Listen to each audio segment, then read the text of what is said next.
Yeah, Donald John Trump's appearance here at this convention prompted the co-chair to even quit before he got here, saying she was not consulted on giving Trump this kind of platform. Nevertheless, as Trump continues to court the black vote, things got a little bit testy today as he was asked about concerns regarding his candidacy and his record.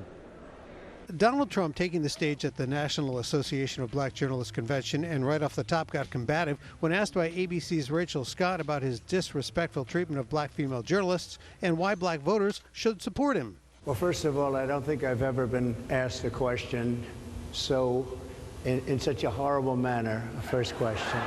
One of the top questions many journalists had on their minds centered around the controversial comments Trump made about undocumented immigrants taking what he called black jobs. Today, the former president doubled down. I will tell you that coming from the border are millions and millions of people that happen to be taking black jobs.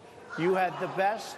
What exactly is a black job, sir? A black job is anybody that has a job. That's what it is. Anybody that has a job. All right. And Mr. President. He has yet to say what that he means by black jobs. Any job is what he said. But it's a very denigrating term to African Americans, and many people really wanted an answer. That was my number one question. What is a black job? And he didn't answer that question. Trump, who had been gaining support among black men, now facing a new dynamic with Kamala Harris, his presumed November opponent. He hurted himself totally. I mean, just completely. Those were 3 black journalists up there that were interviewing them, and the fact that he didn't give them respect definitely did not sway the votes of the black journalists that were in the audience. Others thought Trump helped his case. Oh, absolutely. I mean, you heard the claps and the cheers he was getting in the crowd. He has a lot of support in this community.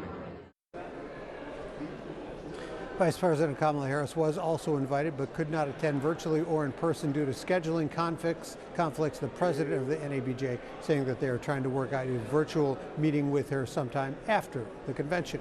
Live at the Hilton downtown, Craig Wall, ABC 7 Eyewitness News. Back to you. Watch breaking news on YouTube. Subscribe to ABC 7 Chicago Eyewitness News.